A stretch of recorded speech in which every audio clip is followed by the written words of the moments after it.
Hey kids, Flexing Teacher Weber here. Yeah. Hope you're having a good day. Yesterday I got you to do some solving math expressions by substituting in values for variables. And what ends up happening when you do that is you end up getting ordered pairs, which could be points on a graph. What we're going to practice today, the last day of the week, is just a little bit of graphing, which is something that you've done before. I'm just not sure how in depth you've done it. So hopefully you've read over some of the notes I gave you. In the notes, I'm going to flip over to my whiteboard. You see the coordinate plane that's made up of a horizontal x-axis that has integers. The positive integers go to the right and the negative integers go to the left. And then you have your vertical y-axis with the positive integers going up and the negative integers going down. On those notes, I gave you a bunch of ordered pairs that were plotted, and I'm just going to plot a few of them right now. You've done this before, especially ones that are all positive values. So if you look at point A, it has an x value of 1 and a y value of 3.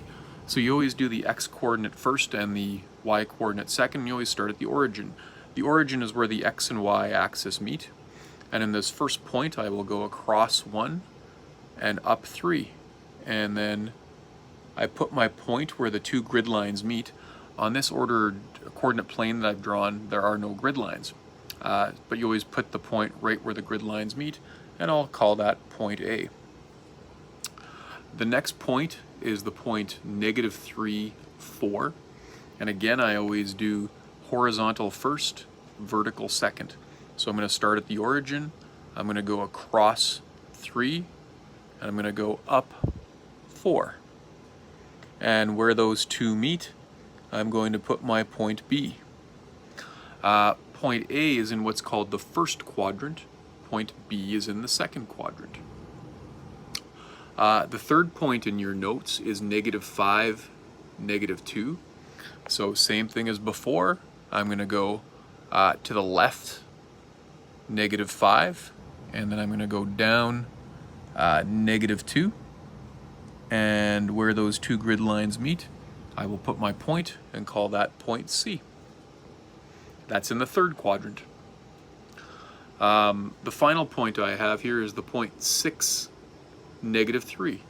So again, same pattern every time. I start at the origin, I move to the right 6, and then I move down 3 to -3.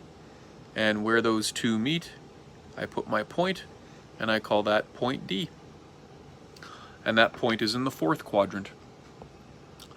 So make sure you read over all those notes on graphing ordered pairs. Make sure you watch this video, which you already have, of course, I guess, and then complete that assignment, and that'll be it for a few days. I hope you have a great long weekend. I hope the Easter Bunny's good to you. I'll talk to you soon, kids.